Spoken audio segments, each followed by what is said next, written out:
옛적 조선의 깊은 산골 마을, 안개에 자욱한 숲 너머에 하나 남짓한 초옥이 자리하고 있었습니다. 그 누추한 집에는 한 여인이 홀로 지내고 있었지요. 이름은 연화. 꽃다운 나이 20살도 채 되기 전에 남편을 잃고 과부가 된 불쌍한 여인이었습니다. 마을 사람들은 그녀를 두고 이런저런 말을 퍼뜨렸습니다. 남편을 잃은 지 3달도 채 되지 않았는데 저리 홀로 숲속에 숨어 사는 것이 수상하다 못해 괴하지 않은가?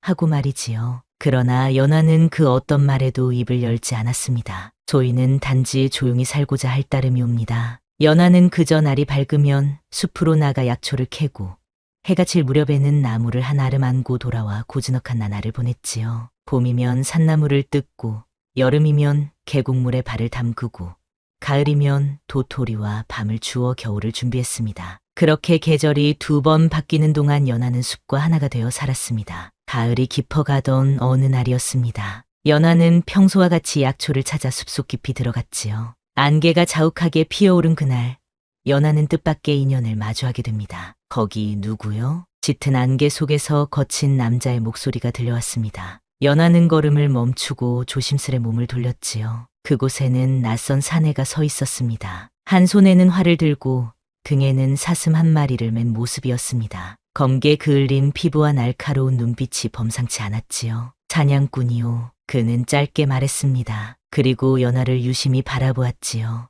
연화는 아무 말 없이 고개를 숙이며 지나가려 했습니다. 이 깊은 산속에서 낯선 이를 만나는 것은 그리 반가운 일이 아니었으니까요. 그러나 그 순간 어디선가 화살 하나가 날아와 연화의 옆에 푹 박혔습니다. 조심하시오. 사냥꾼은 연화를 향해 몸을 날렸습니다. 그는 연화를 덮치듯 밀어 넘어뜨렸고 두 사람은 흙바닥에 나란히 쓰러졌지요. 연화는 숨을 삼켰습니다. 두 사람 사이로 또 한 발의 화살이 날아왔습니다. 누군가 숲속 어둠 속에서 그들을 노리고 있었던 것입니다. 연화의 심장이 빠르게 뛰었습니다. 머릿속이 하얘지고 손발이 떨렸지요. 마치 오래전 그날처럼 그녀의 남편이 피를 흘리며 쓰러졌던 그날처럼 말입니다. 누군가가 당신을 노리고 있소. 사냥꾼은 낮게 속삭이며 연화를 일으켜 세웠습니다. 그의 눈빛은 날카로웠지만 목소리에는 따스함이 묻어 있었지요. 연화는 손끝이 떨렸습니다. 누군가 자신을 노리고 있다는 말이 사실이라면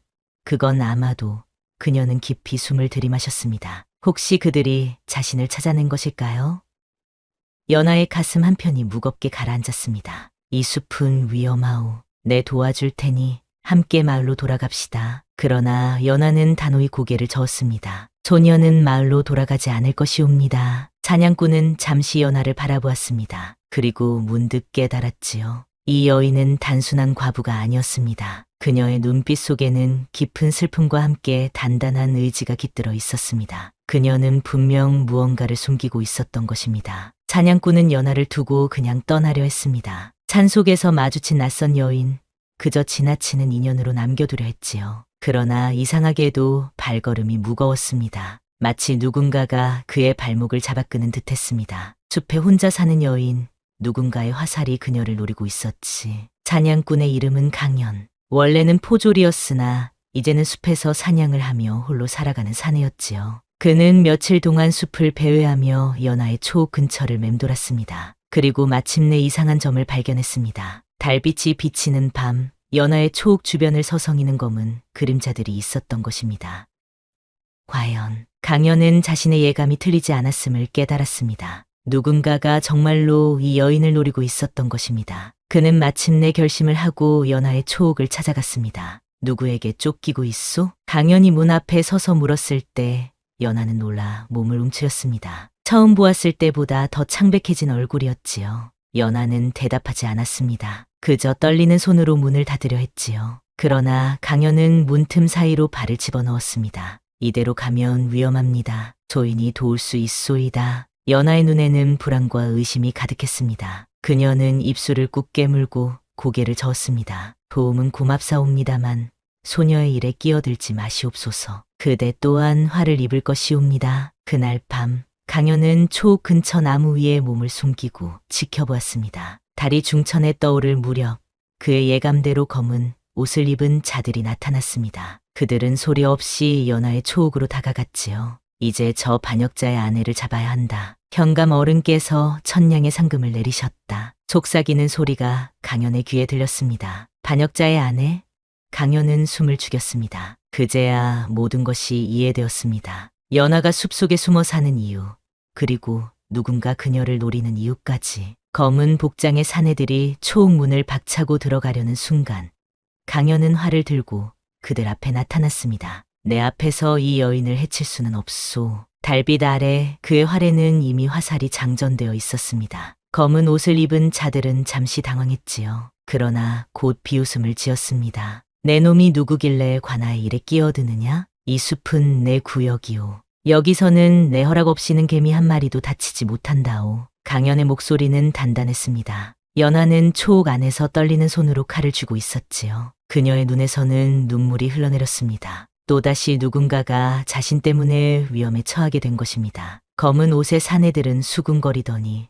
잠시 후 물러났습니다. 그러나 그들의 눈빛은 결코 물러서지 않았지요. 우리는 다시 올 것이다. 그때는 내 놈도 함께 잡아갈 테니 각오하거라. 그들이 사라진 후 강연은 초옥 안으로 들어갔습니다. 연하는 구석에 웅크리고 앉아 있었지요. 이제 말해 주시오. 당신은 누구이며 왜 그들에게 쫓기고 있는 것이오? 연하는 숨을 고르며 고개를 들었습니다. 그녀의 눈에는 이제 결심한 빛이 어렸습니다. 소녀의 남편은 반역자가 아니었습니다. 그저 현감의 비리를 알게 되었을 뿐입니다. 그녀의 목소리는 작았지만 단단했습니다. 강연은 연하 앞에 앉았습니다. 그리고 그녀의 이야기를 들었지요. 연하의 남편은 관아의 설이었습니다. 그는 현감이 백성들의 곡식을 빼돌리고 뇌물을 받는 것을 알게 되었고 이를 고발하려 했지요. 그러나 현감은 이를 알아채고 오히려 그를 반역자로 몰아 처형했던 것입니다. 그리고 소녀도 함께 잡으려 했지만 소녀는 간신히 도망쳐 이곳에 숨어 살게 되었습니다.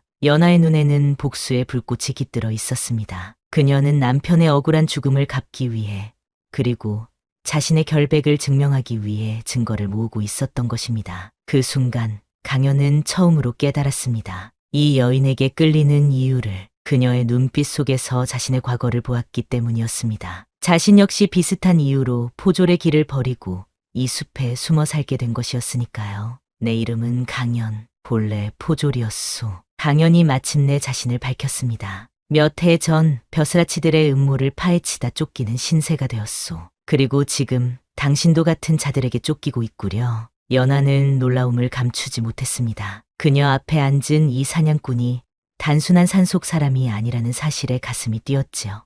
당신은 어떻게 알았소? 이 숲은 내 구역이오. 당신이 여기에 숨어 산 이유도 짐작이 갔소. 나 역시 같은 이유로 이곳에 몸을 숨겼으니 두 사람의 시선이 마주쳤습니다. 달빛 아래 두 개의 외로운 영혼이 서로를 알아본 순간이었지요. 그날 밥상을 마주하고 연하와 강연 사이에는 묘한 긴장감이 흘렀습니다. 숲속의 작은 초옥에서 두 사람은 처음으로 함께 식사를 했지요. 강연이 사냥한 꿩고기와 연하가 뜯은 나물로 차려진 소박한 밥상이었습니다. 이 숲에서 지내신 지는 얼마나 되었소? 강연이 물었습니다. 연하는 잠시 생각에 잠기더니 대답했습니다. 이제 1년이 다 되어 갑니다. 봄에 들어와 계절이 거의 한 바퀴 돌았지요. 연하는 옆에 놓인 작은 보따리를 바라보았습니다. 그 안에는 남편이 남긴 서류가 들어 있었지요. 현감의 죄상을 밝힐 수 있는 유일한 증거였습니다. 소녀가 이곳을 떠나지 못하는 이유요입니다. 이것만 있으면 언젠가는 남편의 누명을 벗길 수 있을 테니. 강연은 그녀의 눈빛 속에서 깊은 결의를 읽었습니다. 그는 말없이 고개를 끄덕였지요. 두 사람은 서로의 상처와 목표를 나누며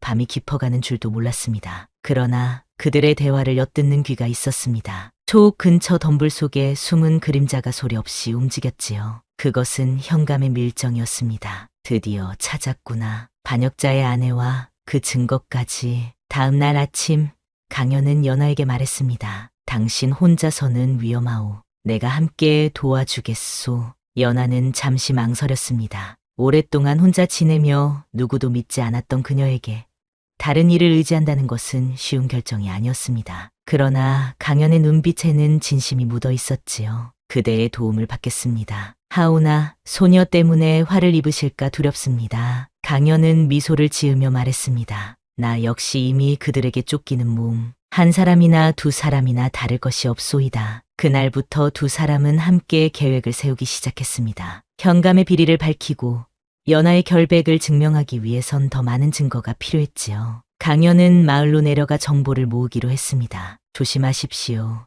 마을에는 현감의 눈과 귀가 많사옵니다. 연하의 걱정 어린 목소리에 강연은 따뜻한 미소로 답했습니다. 걱정 마시오. 이 강연, 포졸로 지낼 때 쌓은 재주가 아직 녹슬지 않았소. 강연이 떠난 후 연하는 초옥 주변을 맴돌았습니다. 가슴 한편이 무거웠지요. 지난 1년 동안 그녀는 오직 복수와 결백을 증명하는 일만 생각했습니다. 그러나 강연을 만난 후 그녀의 마음속에 뭔가 다른 감정이 싹트고 있었습니다. 아니, 되옵니다. 연하는 스스로를 다그쳤습니다. 아직 남편의 한이 풀리지 않았는데 다른 남자에게 마음이 흔들린다는 것은 부끄러운 일이었지요. 그녀는 무릎을 꿇고 남편의 영혼에게 속으로 용서를 빌었습니다. 한편 마을로 내려간 강연은 조심스레 정보를 모으고 있었습니다. 그는 오래된 벗을 찾아가 도움을 청했지요. 자네가 살아있었구나. 모두 죽은 줄 알았네. 오래된 법박 서방은 강연을 보고 눈물을 글썽였습니다. 강연은 그에게 현감의 비리와 연하의 이야기를 들려주었습니다. 그 여인 말이 맞네. 현감은 최근 몇 년간 백성들의 곡식을 빼돌리고 뇌물을 받아왔어. 그리고 그것을 알게 된 서리를 반역자로 몰아 처형했지. 박서방의 말에 강연의 의심은 확신으로 바뀌었습니다. 그는 더 많은 정보를 얻기 위해 밤이 늦도록 마을을 돌아다녔지요. 그러나 그날 밤 뜻밖의 일이 일어났습니다. 강연이 마을을 떠나려는 순간 포졸들이 그를 둘러쌌습니다. 감히 이곳에 나타나다니 목숨이 아깝지 않은가 보구나. 강연은 칼을 뽑아들었습니다. 그러나 상대는 6명. 혼자서 맞서기에는 너무 많았습니다. 그는 재빨리 주변을 살폈고 좁은 골목을 이용해 도망치기 시작했습니다. 저놈을 놓치지 마라.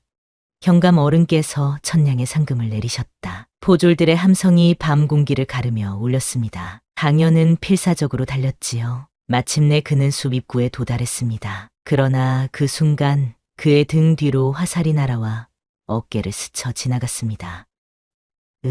그는 고통을 참으며 숲속으로 몸을 던졌습니다. 어둠 속에서 그는 자신이 잘 아는 길을 따라 연하의 초옥으로 향했습니다. 그러나 피가 계속 흘러내려 그의 의식은 점점 흐려져 갔지요. 한편 연하는 초옥 앞에서 강연을 기다리고 있었습니다. 약속한 시간이 지났는데도 그가 돌아오지 않자 불안감이 커져갔지요. 무슨 일이 생긴 게 분명해. 연하는 걱정에 가득 찬 눈으로 숲길을 바라보았습니다. 그때 멀리서 비틀거리며 다가오는 그림자가 보였습니다. 강연 씨. 연하는 달려가 쓰러지는 강연을 붙잡았습니다. 그의 어깨에서는 피가 흘러내리고 있었지요. 포졸들이 알아챘소. 우리를. 강연의 말에 연하는 얼굴이 창백해졌습니다. 그녀는 재빨리 강연을 부축해 초옥으로 들어갔습니다. 그리고 상처를 치료하기 시작했지요. 더는 위험합니다. 이곳을 떠나야 해요. 연하가 말했습니다. 강연은 고개를 저었습니다. 아직 증거가 부족하오. 이대로 가면 우리는 영원히 도망자로 살게 될 것이오. 연하는 입술을 깨물었습니다. 그녀도 알고 있었습니다. 이대로 도망치면 그들은 영원히 현감의 소나기에서 벗어날 수 없다는 것을, 남편의 누명을 벗기지 못한다는 것을. 하룻밤만 기다립시다. 내일 새벽 우리는 길을 떠날 것이오. 강연의 말에 연하는 고개를 끄덕였습니다. 그녀는 그에게 따뜻한 차를 건넸습니다. 두 사람의 손이 스치자 연하는 마음이 떨리는 것을 느꼈습니다. 그녀는 고개를 돌려 창밖을 바라보았지요. 하늘에는 구름이 걷히고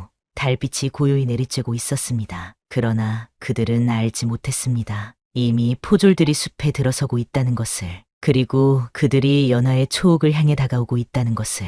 새벽빛이 숲을 물들이기 시작했습니다. 연하는 잠들지 못한 채 창가에 앉아 있었지요. 강연은 상처 때문에 열이 나 잠시 쪽잠을 자고 있었습니다. 그의 얼굴은 창백했지만 숨소리는 고르게 이어지고 있었습니다. 연하는 무거운 마음으로 자신의 짐을 챙기고 있었습니다. 남편의 유품과 증거 서류들, 그리고 1년 동안 이 숲에서 살며 모은 약초들, 그녀의 삶이 작은 보따리 하나에 담겼습니다. 가야 합니다. 연하가 중얼거렸을 때 밖에서 발소리가 들려왔습니다. 그녀는 숨을 멈추고 귀를 기울였습니다. 여러 명이 조심스레 초옥을 둘러싸고 있는 소리였지요. 연하의 얼굴이 하얗게 변했습니다. 강연 씨, 깨어나세요. 연하는 강연의 어깨를 흔들었습니다. 강연은 눈을 뜨자마자 상황을 직감했습니다. 그는 아픔을 참으며 일어났지요. 뒤로 가시오. 내가 시간을 벌 테니 당신은 뒷문으로 도망치시오. 강연의 말에 연하는 고개를 저었습니다. 소녀는 그대를 두고 갈 수 없사옵니다. 그 순간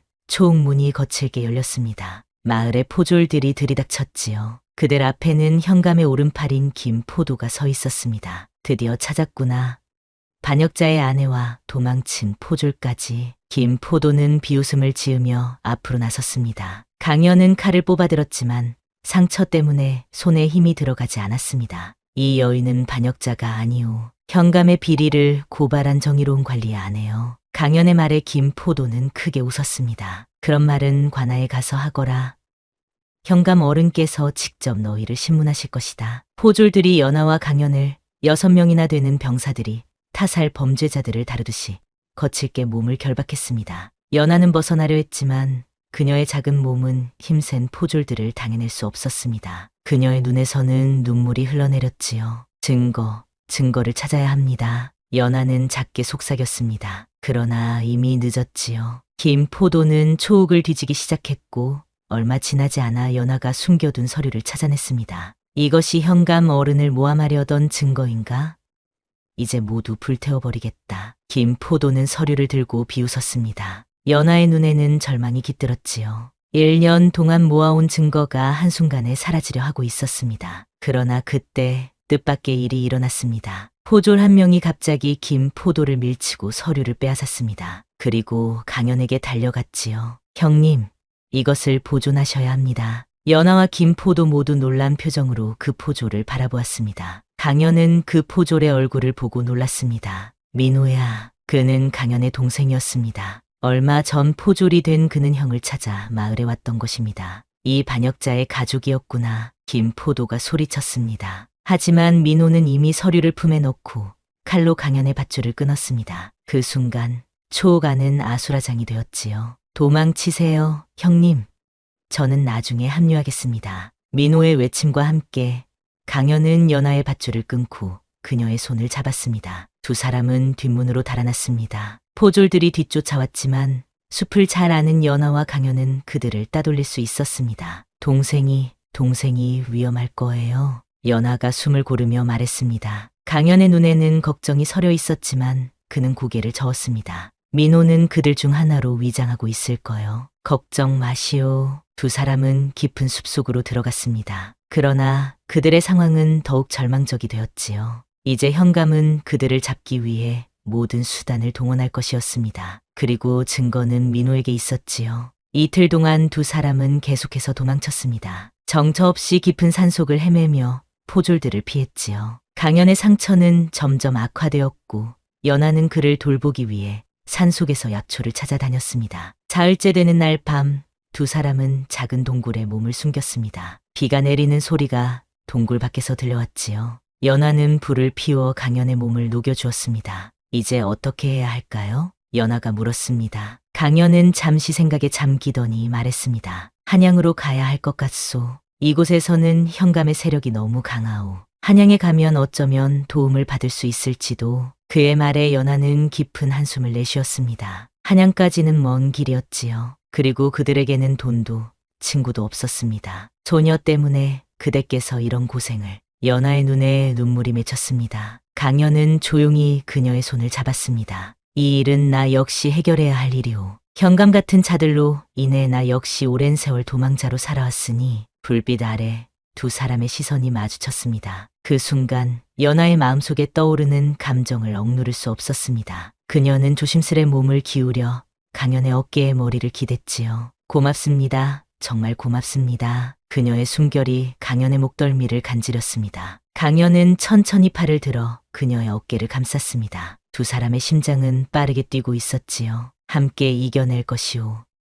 반드시. 강연의 목소리는 깊고 따뜻했습니다. 연하는 그의 품 안에서 오랜만에 안정감을 느꼈지요. 그녀의 굳게 닫혔던 마음이 조금씩 열리고 있었습니다. 그러나 그들은 알지 못했습니다. 이미 관아에서는 그들을 체포하기 위한 대대적인 수색이 시작되었다는 것을, 그리고 현감은 직접 나서서 그들을 잡으려 한다는 것을. 동굴 밖에서는 비가 점점 더 거세게 내렸습니다. 마치 하늘도 두 사람의 앞날을 걱정하는 듯했지요. 비가 그친 다음 날 아침, 연하와 강연은 동굴을 나와 한양으로 향하는 길을 찾기 시작했습니다. 산길은 지늘그로 미끄러웠고 발걸음은 무거웠지요. 그러나 두 사람의 의지만은 단단했습니다. 이 산을 넘으면 큰 길이 나올 것이오. 그곳에서 한양으로 가는 장삭길을 따라가면 됩니다. 강연이 말했습니다. 연하는 고개를 끄덕이며 그를 따랐지요. 그녀는 이제 강연을 전적으로 믿고 있었습니다. 같은 아픔을 공유하는 사람,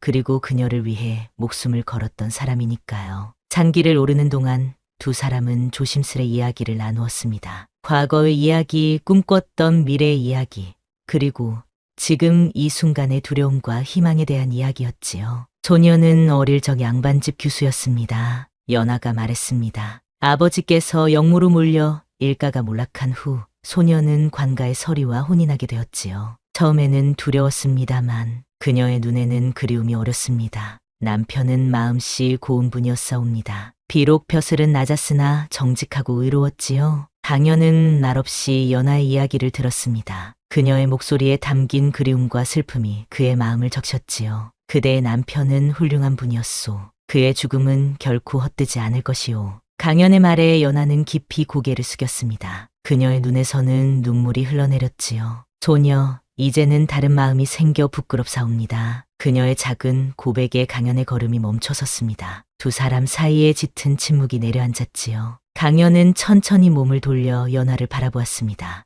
나 역시 당신을 생각하면 가슴이 뛰오. 그의 진심 어린 고백에 연하의 뺨이 붉게 물들었습니다. 그녀는 고개를 들어 강연의 눈을 마주 보았지요. 잔새들이 지저귀는 가운데 두 사람의 마음은 조용히 통했습니다. 그때 멀리서 말발굽 소리가 들려왔습니다. 강연은 즉시 긴장했습니다. 숨어요. 두 사람은 서둘러 길가의 덤불 속에 몸을 숨겼습니다. 곧 여러 명의 포졸들이 말을 타고 지나갔지요. 그들은 연하와 강연의 모습이 담긴 수배문을 들고 있었습니다. 저들은 한양으로 가는 길을 차단하려는 것 같소. 강연이 낮은 목소리로 말했습니다. 연하의 얼굴이 창백해졌지요. 이제 어찌하면 좋을까요? 그때 마치 하늘이 도운 듯한 데에 장사꾼 수레가 지나갔습니다. 수레에는 건초가 가득 실려 있었지요. 강연은 연하를 바라보며 작게 미소를 지었습니다. 기회요. 두 사람은 조심스레 숲을 따라 수레를 뒤쫓았습니다. 수레가 작은 개울가에 멈추자 장사꾼이 물을 마시러 내려갔지요. 그 순간 강연과 연하는 재빨리 건초 더미 속에 몸을 숨겼습니다. 수레는 다시 움직이기 시작했고 두 사람은 건초 속에서 숨을 죽이며 간신히 포졸들이 지키는 관문을 통과했습니다. 그렇게 그들은 마침내 큰 길에 도달했지요. 이제 한양까지 3일 거리입니다. 강연이 속삭였습니다. 연하는 안도의 한숨을 내쉬었지요. 그러나 그들의 안도는 오래가지 못했습니다. 수레가 작은 주막 앞에 멈추자 그곳에는 이미 포졸들이 기다리고 있었습니다. 그들은 모든 수레와 여행자들을 검사하고 있었지요. 이대로는 들킬 것이오. 강연이 말했습니다. 그는 주변을 살피더니 연하의 손을 잡았습니다. 주막 뒤편으로 가야 해요. 두 사람은 건초 더미에서 슬그머니 빠져나와 주막 뒤편으로 향했습니다. 그곳에는 작은 창고가 있었지요. 그들은 그 창고에 몸을 숨겼습니다. 여기서 밤을 기다렸다가 어둠 속의 길을 떠나야 할 것 같소. 강연의 말에 연하는 고개를 끄덕였습니다. 그녀는 지친 기색이 역력했지요. 며칠 동안의 도피 생활로 그녀의 몸은 이미 한계에 다다랐습니다. 잠시 눈을 붙이시오. 내가 지켜줄 테니. 강연의 다정한 말에 연하는 감사의 눈빛을 보냈습니다. 그녀는 조심스레 그의 무릎에 머리를 기대고 눈을 감았지요. 곧 그녀의 숨소리가 고르게 이어졌습니다. 강연은 그녀의 얼굴을 바라보았습니다. 여린 그 얼굴 위로 내려앉은 고통과 슬픔의 그늘이 그의 마음을 아프게 했지요. 그는 조용히 그녀의 머리카락을 쓰다듬었습니다. 반드시 지켜주겠소. 그가 속삭였을 때 창고 문이 갑자기 열렸습니다. 그곳에는 주막의 주인으로 보이는 노인이 서 있었지요. 누구냐? 너희들? 노인의 목소리에 연하가 화들짝 놀라 깨어났습니다. 강연은 몸을 숙여 노인에게 정중히 절했습니다. 노인장, 저희는 불의한 자들에게 쫓기는 몸입니다. 하룻밤만 여기서 머물게 해주십시오. 노인은 의심스러운 눈으로 두 사람을 바라보았습니다. 그리고 문득 연하의 얼굴을 주목했지요. 내가 이 마을 출신 서리의 아내가 아니냐? 연하는 놀라움을 감추지 못했습니다. 노인이 그녀를 알아본 것이었지요. 그렇사옵니다. 노인은 한동안 생각에 잠겼습니다. 그리고 마침내 결심한 듯 고개를 끄덕였지요. 들어보았다. 내 남편이 억울하게 죽었다는 이야기를. 노인의 말에 연하의 눈에서는 다시 눈물이 흘러내렸습니다. 내 너희를 도와주겠다. 내 아들놈이 한양으로 가는 장사길이 있으니 그와 함께 가거라. 노인의 도움에 두 사람은 깊이 감사했습니다. 그날 밤 그들은 주막 주인의 아들과 함께 한양으로 향하는 길에 올랐지요. 장사짐 사이에 숨은 두 사람의 마음은 무거웠지만 희망의 불씨가 다시 피어오르고 있었습니다. 그러나 그들은 알지 못했습니다. 현감이 직접 말을 타고 그들을 뒤쫓고 있다는 것을. 그리고 그는 이미 한양으로 가는 모든 길목에 자신의 부하들을 배치해 두었다는 것을. 수레가 어둠 속을 달리는 동안 연하는 조용히 강연의 손을 잡았습니다. 그 손길에는 두려움과 함께 깊은 신뢰가 담겨 있었지요. 강연은 그녀의 손을 꼭 쥐며 미소를 지었습니다. 반드시 한양에 도착할 것이오. 그리고 당신의 결백을 증명할 것이오. 연하는 고개를 끄덕였습니다. 두 사람의 여정은 아직 끝나지 않았지만 그들의 마음속에는 이제 서로에 대한 깊은 사랑이 자리 잡고 있었습니다. 한양으로 가는 길은 험난했습니다. 수레는 울퉁불퉁한 산길을 오르내리며 천천히 나아갔지요. 연하와 강연은 장삿짐 사이에 몸을 숨긴 채 옷깃을 여미고 추위와 싸웠습니다. 밤새 내린 이슬이 그들의 옷을 촉촉이 적셨지요. 곧 고개를 넘으면 한양이 보일 것이다. 주막 주인의 아들 덕손이 앞에서 말했습니다. 그는 자신이 누구를 태우고 가는지 알면서도 태연한 척했지요. 그의 아버지처럼 무언가 사연이 있어 보였습니다. 현감님이 그대들에게 무슨 원한이 있는 게요? 덕손이 낮은 목소리로 물었습니다. 강연은 잠시 망설이다 짧게 대답했지요. 정의를 위해 목소리를 높인 이들을 그는 용납하지 않소. 덕손은 고개를 끄덕였습니다. 그의 눈에는 분노와 슬픔이 어려 있었지요. 제 형님도 현감의 횡포에 항거하다 매를 맞고 병을 얻어 죽었습니다. 그제야 두 사람은 덕손이 그들을 돕는 이유를 알게 되었습니다. 그 역시 현감의 피해자였던 것이지요. 덕손의 말대로 그들은 곧 큰 고개에 다다랐습니다. 그곳에서는 멀리 한양의 모습이 보였지요. 연하의 마음이 설렜습니다. 한양에 가면 무언가 달라질 것만 같았기 때문입니다. 그러나 고개 정상에서 그들은 뜻밖의 상황을 맞닥뜨리게 되었습니다. 앞쪽의 포졸들이 모든 수레와 행인들을 검문하고 있었던 것입니다. 이런, 덕손의 얼굴이 창백해졌습니다. 연하와 강연 역시 긴장했지요. 이대로 가다간 붙잡힐 것이 분명했습니다. 다른 길은 없소? 강연이 물었습니다. 덕손은 고개를 저었습니다. 한양으로 들어가는 모든 길목에 포졸들이 지키고 있을 것입니다. 현감이 상당한 공을 들이고 있는 모양이지요. 연하는 입술을 깨물었습니다. 그들이 여기까지 온 것이 헛된 일이 되어버릴까 두려웠지요. 제가 방법을 알고 있습니다. 덕손이 갑자기 말했습니다. 그는 수레를 길가로 돌려 숲속으로 들어갔지요. 이 근처에 옛 산성으로 가는 숨은 길이 있습니다. 그곳으로 가면 한양성 안으로 들어갈 수 있지요. 덕손의 말에 두 사람은 안도의 한숨을 내쉬었습니다. 수레는 아무도 모르는 작은 오솔길을 따라 깊은 숲으로 들어갔지요. 곧 그들은 허물어진 산성의 흔적을 발견했습니다. 이곳은 임진왜란 때 사용되던 산성입니다. 비밀 통로가 있어 한양성 안으로 이어집니다. 덕손이 말했습니다. 그는 수레에서 내려 작은 횃불을 밝혔지요. 세 사람은 조심스레 무너진 성벽 사이로 걸어갔습니다. 얼마 지나지 않아 그들은 좁은 동굴 입구를 발견했습니다. 이 통로를 따라가면 한양 북쪽 마을로 나옵니다. 그곳에서는 제 친구가 도움을 줄 것입니다. 덕손의 안내에 따라 연하와 강연은 동굴로 들어갔습니다. 어둡고 축축한 통로였지만 자유로 가는 길이라고 생각하니 두렵지 않았지요. 한 시즌이 넘는 시간 동안 그들은 좁고 구불구불한 통로를 걸었습니다. 마침내 빛이 보이기 시작했을 때 세 사람의 얼굴에는 환한 미소가 번졌지요. 도착했습니다. 덕손이 외쳤습니다. 그들은 한양 북쪽 마을의 작은 창고로 나왔습니다. 그곳에는 덕손의 친구 영수가 기다리고 있었지요. 드디어 왔구나.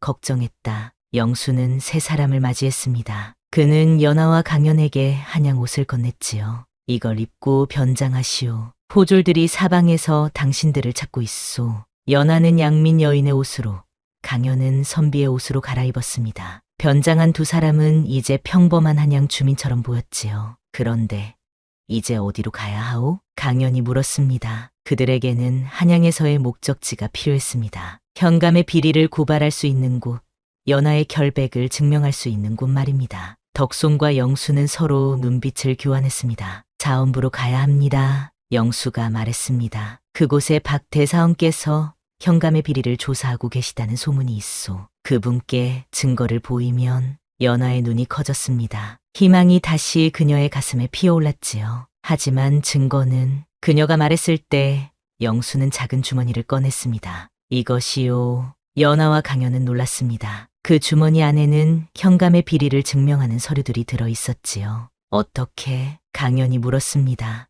영수는 웃으며 대답했습니다. 3일 전 한 젊은 포졸이 이것을 가지고 왔소. 자신의 형을 위한 것이라 했지요. 강연은 즉시 알아차렸습니다. 그의 동생 민호였습니다. 그는 증거를 지키고 한 발 앞서 한양으로 보낸 것이었지요.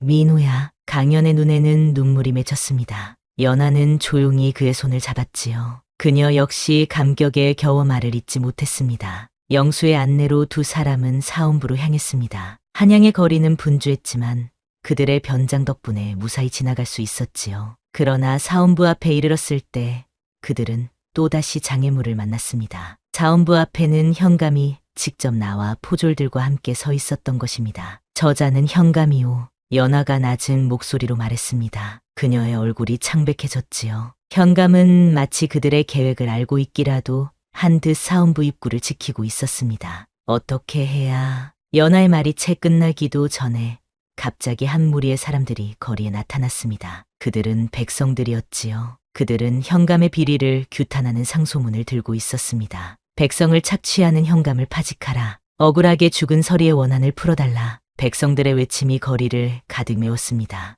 연하와 강연은 놀라움을 감추지 못했지요. 누가 이런 일을 벌인 것일까요? 그때 군중 사이에서 한 익숙한 얼굴이 보였습니다. 바로 민호였습니다. 그는 백성들을 이끌고 있었지요. 저기, 강연이 가리켰습니다. 민호는 형을 발견하고 짧게 미소를 지었습니다. 그리고 곧 다시 군중 속으로 사라졌지요. 혼란 속에서 현감은 당황했습니다. 그는 포졸들을 시켜 군중을 해산시키려 했지만 백성들의 분노는 쉽게 가라앉지 않았습니다. 이것이 우리의 기회요. 영수가 말했습니다. 그는 연하와 강연을 데리고 사원부의 뒷문으로 향했습니다. 그곳에는 미리 약속한 사원부의 관리가 기다리고 있었지요. 박 대사원께서 기다리고 계십니다. 관리의 말에 연하의 심장이 빠르게 뛰었습니다. 드디어 그녀와 남편의 결백을 증명할 순간이 온 것이었습니다. 사원부의 내실은 엄숙함으로 가득했습니다. 벽에는 역대 임금들의 어진이 걸려 있었고 두꺼운 서책들이 가지런히 놓여 있었지요. 방 중앙에는 박 대사원이 앉아 있었습니다. 그는 60이 넘은 노인이었지만 눈빛만은 여전히 날카로웠습니다. 그대들이 현감의 비리를 고발하러 온 이들이오? 박 대사원의 목소리는 깊고 무거웠습니다.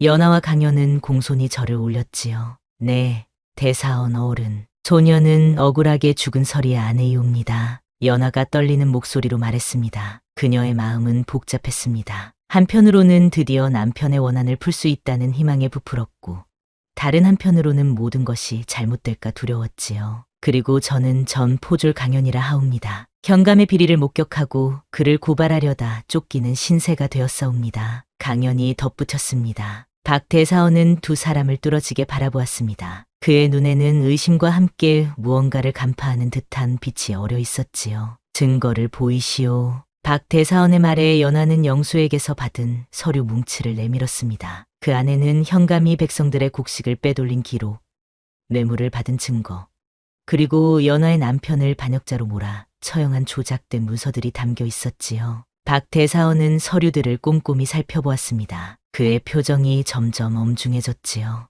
이것들이 모두 사실이라면 중대한 문제요. 그는 무거운 목소리로 말했습니다. 연하의 가슴이 두근거렸습니다. 이제 곧 남편의 누명이 벗겨질 것이라는 희망이 그녀의 마음을 가득 채웠지요. 하오나 이 증거들만으로는 현감을 단죄하기에 부족하오. 박 대사원의 말에 연하와 강연의 얼굴이 굳어졌습니다. 박 대사원은 두 사람의 표정을 보고 부드럽게 미소를 지었습니다. 걱정 마시오. 우리 사원부에서도 이미 현감의 비리를 조사하고 있었소. 그대들의 증거는 우리의 조사를 완성시키는 마지막 퍼즐 조각이오. 그의 말에 두 사람은 안도의 한숨을 내쉬었습니다. 박 대사원은 곧 관리들을 불러 지시를 내렸지요. 당장 현감을 체포하고 그의 관사를 압수수색하라. 또한 이 두 사람의 신변을 보호하라. 관리들이 물러나자 박 대사원은 연하에게 따뜻한 시선을 보냈습니다. 그대의 남편은 충직한 관리였소. 그의 억울함을 풀어줄 수 있어 다행이오. 연하의 눈에는 눈물이 가득 고였습니다. 그녀는 깊이 절을 올렸지요. 감사하옵니다.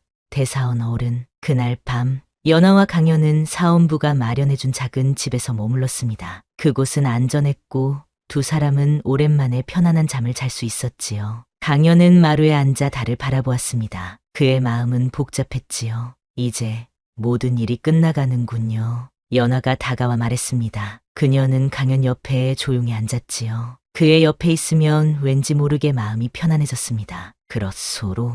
이제 당신의 결백이 증명될 것이오. 그리고 당신의 남편도 명예를 회복할 것이고. 강연의 목소리에는 미묘한 쓸쓸함이 묻어 있었습니다. 연하는 그 이유를 알 것 같았지요. 이 여정이 끝나면 그들은 각자의 길을 가게 될 터였으니까요. 강연 씨, 소녀가 드릴 말씀이 있사옵니다. 연하의 목소리가 떨렸습니다. 강연은 천천히 그녀를 바라보았지요. 소녀는 이미 남편을 보내드렸습니다. 그의 넋을 위로하고 그의 결백을 증명하는 것으로 소녀의 의무는 다했다 생각합니다. 연하는 천천히 손을 뻗어 강연의 손을 잡았습니다. 그녀의 손길은 따뜻했지요. 이제 소녀는 새로운 삶을 시작하고 싶습니다. 그대와 함께. 그녀의 고백에 강연의 가슴이 뛰었습니다. 그는 연하의 손을 꼭 쥐었지요. 나 역시 당신과 함께하고 싶소.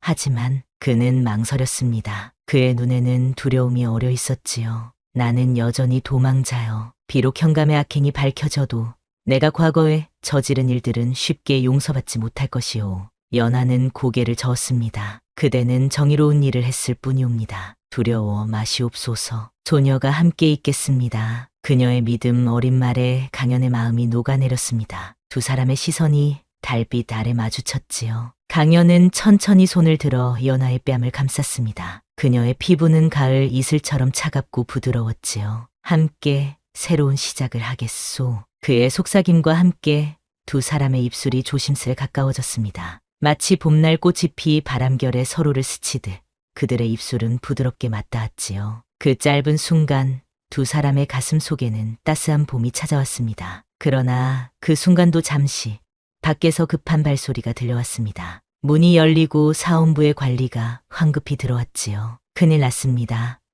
현감이 포졸들을 이끌고 사원부를 포위했습니다. 관리의 외침에 두 사람은 즉시 일어섰습니다. 강연은 칼을 집어들었지요. 어떻게 된 일이오? 강연이 물었습니다. 관리는 숨을 고르며 대답했습니다. 현감이 군사들을 이끌고 왔습니다. 그는 반역 혐의로 박 대사원을 체포하려 한다고 합니다. 연하와 강연은 충격을 받았습니다. 현감이 군사들을 이끌고 왔다니 어떻게 그런 일이 가능하단 말인가요? 현감이 오래전부터 병조 판서와 결탁하고 있었다고 합니다. 그는 병조의 군사들을 동원한 것 같습니다. 관리의 말에 강연은 이를 악물었습니다. 현감의 세력이 생각보다 더 강했던 것입니다. 박 대사원은 어디 계시오? 강연이 물었습니다. 관리는 고개를 저었습니다. 자원부에 계십니다. 끝까지 자리를 지키겠다고 하십니다. 강연은 결심한 듯 연하를 바라보았습니다. 당신은 여기 있으시오. 내가 가서 상황을 살펴보겠소. 그러나 연하는 단호히 고개를 저었습니다. 함께 가겠습니다. 이제 소녀도 도망치지 않을 것입니다. 그녀의 눈에는 단단한 결의가 깃들어 있었습니다. 강연은 잠시 그녀를 바라보다 고개를 끄덕였지요. 함께 가겠소. 두 사람은 서둘러 사원부로 향했습니다. 거리에는 이미 혼란이 가득했지요. 현감이 이끄는 병조의 군사들과 사원부의 관리들이 대치하고 있었습니다. 박 대사원은 사원부의 대문 앞에 당당히 서 있었지요. 어찌 감히 사원부를 공격하느냐. 박 대사원의 목소리는 위험이 넘쳤습니다. 현감은 비웃음을 지으며 앞으로 나섰지요. 반역자를 비호하는 것이야말로 더 큰 죄이지. 저기 서 있는 저 여인과 사내를 내놓아라. 그가 가리킨 곳에는 연하와 강연이 서 있었습니다. 현감의 눈에는 증오와 광기가 가득했지요. 그는 두 사람만 없애면 자신의 비리가 드러나지 않을 것이라 생각한 것입니다. 억울하게 죽은 남편의 결백을 증명하려는 여인과 정의를 위해 싸우는 사내를 어찌 반역자라 할 수 있느냐? 박 대사원이 외쳤습니다. 그의 목소리에 주변의 백성들이 모여들기 시작했지요. 그들 중에는 민호와 덕손, 영수도 있었습니다. 현감의 악행을 폭로하라. 억울한 죽음을 풀어주시오. 백성들의 외침이 점점 커졌습니다. 현감은 당황했지만 여전히 군사들을 앞세워 위세를 부렸지요. 저들을 체포하라. 현감의 명령에 군사들이 움직였습니다. 그러나 그때 어디선가 임금의 행차를 알리는 나팔 소리가 울려 퍼졌지요. 물러서라. 임금님께서 오신다. 모든 이들이 놀라 고개를 돌렸습니다. 그리고 정말로 거리 끝에서 임금의 행차가 나타났습니다. 백성들은 일제히 엎드렸지요. 어찌 된 일이냐? 임금의 목소리가 울려 퍼졌습니다. 박 대사원이 앞으로 나아가 절을 올렸지요. 전하, 이 현감이 백성들을 착취하고 무고한 관리를 죽인 후 이제는 사헌부까지 공격하고 있사옵니다. 임금은 현감을 날카롭게 바라보았습니다. 그리고 연하와 강연에게도 시선을 돌렸지요. 저기 서 있는 자들이 누구냐? 박 대사원이 대답했습니다. 현감의 비리를 증명할 증인들이 옵니다. 전하께서 직접 그들의 이야기를 들어주시옵소서. 임금은 고개를 끄덕였습니다. 네, 들리라. 한양대궐의 정전은 엄숙한 분위기로 가득했습니다. 붉은 기둥과 화려한 단청이 임금의 위엄을 더하고 마루 위에 앉은 임금의 눈빛은 날카로웠습니다. 연하와 강연은 전하 앞에 무릎을 꿇고 있었지요. 그들의 마음은 무거웠지만 동시에 진실이 밝혀질 것이라는 희망으로 가득했습니다. 말해보거라. 현감의 비리라는 것이 무엇이며 그대들이 어찌하여 이토록 쫓기게 되었는지. 임금의 목소리는 깊고 무거웠습니다. 연하는 천천히 고개를 들었지요. 그녀의 눈에는 1년 동안의 고통과 슬픔, 그리고 굳은 의지가 깃들어 있었습니다. 전하, 소녀의 남편은 현감 밑에서 서리로 일하던 자유입니다. 그는 현감이 백성들의 곡식과 세금을 빼돌리고 관아의 재물을 사사로이 취하는 것을 발견하였지요. 연하의 목소리는 떨렸지만 단단했습니다. 그녀는 남편이 어떻게 현감의 비리를 증거로 남기려 했는지, 그리고 어떻게 반역자로 몰려 처형당했는지를 낱낱이 말했지요. 소녀는 간신히 도망쳤고 남편이 남긴 증거를 지키기 위해 깊은 산속에 숨어 살았습니다. 그리고 그곳에서 그녀는 잠시 강연을 바라보았습니다. 그의 눈에는 깊은 신뢰와 사랑이 담겨 있었지요. 이분을 만났습니다. 그 역시 불의에 맞서다 쫓기는 몸이 되었습니다. 임금은 이제 강연을 바라보았습니다. 강연은 고개를 숙이며 자신의 이야기를 시작했지요. 전하, 소인은 본래 포졸이었습니다. 벼슬아치들의 비리를 파헤치다 그들의 미움을 사쫓기게 되었지요. 숲속에서 연하 씨를 만났고 그녀의 남편이 남긴 증거가 현감뿐 아니라 여러 벼슬아치들의 비리까지 밝힐 수 있다는 것을 알게 되었습니다. 강연의 말에 임금의 눈빛이 더욱 깊어졌습니다. 그는 주변의 신하들을 둘러보았지요. 증거를 보이거라. 박 대사원이 앞으로 나와 서류 뭉치를 올렸습니다. 임금은 그것을 자세히 살펴보았지요. 시간이 흐를수록 그의 표정은 점점 엄중해졌습니다. 이것이 모두 사실이라면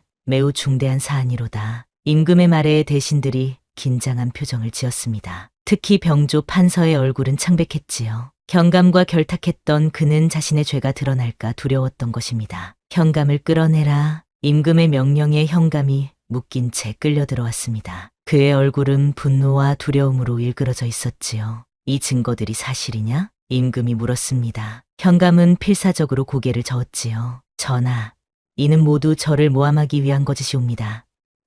저들이 반역을 꾀하여. 그러나 그의 말은 끝까지 이어지지 못했습니다. 임금의 눈빛이 차갑게 번뜩였기 때문이지요. 내가 이미 사헌부를 통해 조사를 마쳤다. 그대의 비리는 명백하다. 임금의 단호한 목소리에 현감은 얼굴이 하얗게 변했습니다. 그는 더 이상 변명할 수 없었지요. 현감의 직위를 박탈하고 그의 재산을 몰수하라. 또한 백성들에게 피해를 준 만큼 그 배로 보상하게 하라. 임금의 판결에 연하의 눈에는 눈물이 고였습니다. 그토록 바라던 정의가 실현되는 순간이었지요.